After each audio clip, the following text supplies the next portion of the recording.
saya yang membawa. Nah, maka itu dibolehkan Pak. Jadi kita kalau itu ada orang yang membawa air, maka kita tidak jadi tayamum. Nah, itu Pak. Kemudian kalau ini ada rombongan tapi airnya habis Pak, airnya habis ya. Mau nggak mau harus cari air, maka dia bisa menyuruh salah seorang yang dapat dipercaya untuk mencari air yang akan digunakan untuk bersuci ya. Nah, orang tersebut sudah menyuruh sebagai mewakili dari seluruh rombongannya. Kalau dipercaya dari rombongan itu 2 atau 3 orang mencari, itu sudah cukup Pak ya. Gak usah semuanya mencari ya, gak usah semuanya mencari. Kemarin mencari paling satu paling jauh berapa Pak? Kemarin dikatakan bahwa paling jauh adalah 1 parsah. 1 parsah berapa Pak? 2,75 km, jangan lebih dari itu Pak. Nah ini ulama ya. Kalau 2,75 km itu udah kesulitan banget itu, maka diperbolehkan untuk tayamum. Ya sekali lagi, kalau lebih dari 2,75 km dan memang sudah tidak air, ya sudah tayamum saja. Ya, jangan lebih dari itu. Kita bisa sampai 5 kilo cari air Pak. Misalnya kalau sholat, ini bisa habis Pak. Karena kan itu masuk waktu sholat. Takutnya waktu sholat habis. Kalau udah 2,75 kita udah jalan, udah 2,75 udah gak ada air sama sekali. Kita harus ya sudah cukup bertayamum ya. Ya, tapi tetap harus dicari ya. Nah kalau ada rombongan punya air, maka dia bisa menghibahkannya menurut cara yang logik. Nah kemudian kita bisa sampai suatu perkampungan nih Pak. Ingat ya, saya mengatakan kemarin Pak, dalam suatu perkampungan itu ada sumur nih Pak.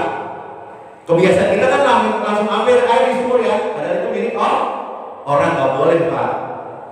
Kita harus izin dulu, kecuali kita ketahui ada tulisan Pak, sumur gratis, silahkan digunakan, ini wakaf untuk orang yang menggunakan, boleh Pak kalau itu Pak. Tapi kalau nggak ada tulisannya di sumur nih Pak, ya sumur nggak ada tulisannya, maka nggak boleh kita pakai Pak, kecuali kita ketuk pintunya dulu yang punya, minta yang punya izin untuk kita memakai sumur tersebut. Nah kalau orang yang minta bayaran, gimana Pak? Boleh, karena hak dia Pak, hak dia untuk misalnya mengutip bayaran, ya, karena itu sumur dia punya dia, ya, maka kita harus bayar Pak, ya. Dikatakan di sini andai kata ada yang memberikan pinjaman timbal wajib diterima, dan andai kata ada yang menawarkan piutang air juga wajib diterima menurut qaul yang sahih. Nah orang yang tidak memiliki air wajib membeli air untuk mewudu kalau nggak ada sama sekali. Makanya di sini misalnya ada warung Pak, dia jual air, ya, maka kita harus beli Pak.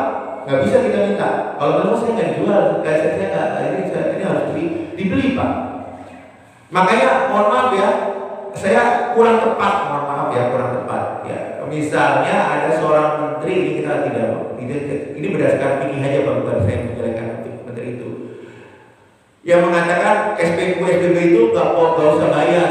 Bukan begitu Pak, kecuali SPBU-nya milik pemerintah Pak. Ingat ya, SPBU pemerintah, milik Pertamina, ya dia berhak karena dia bagian dari pemerintah. Tapi kalau SPBU swasta Pak, dia nggak boleh ngomong gitu Pak. Kenapa? Dia sudah mengeluarkan air Pak. Kecuali misalnya dari bayaran SPBU dikurangi untuk WC, untuk air. Kan ini tidak. Sedangkan yang punya tetap harus mengeluarkan biaya listrik, biaya pemeliharaan dan sebagainya. Dan itu tetap harus bayar Pak. Jadi jangan sampai tidak bayar ya Pak.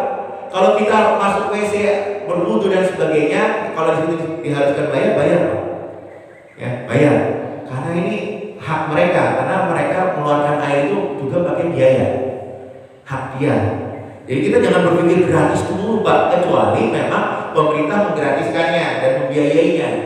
Kalau di Saudi semuanya gratis, karena memang pemerintah Saudi membiayai. Kalau kita kan tidak Pak. Nah ini perlu dipahami ya.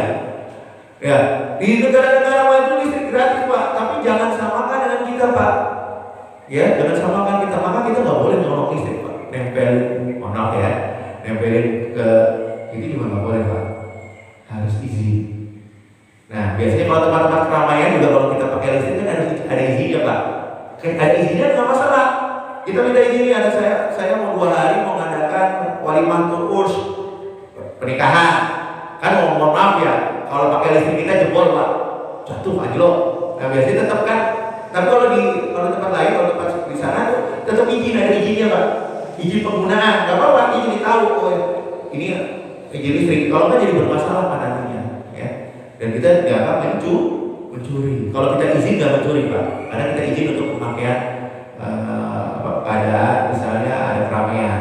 Kalau itu nggak apa-apa Pak, karena kita udah izin dengan pemerintah yang punya, ya begitu Pak. Jadi nggak boleh Pak kita itu ya seperti itu. Ya.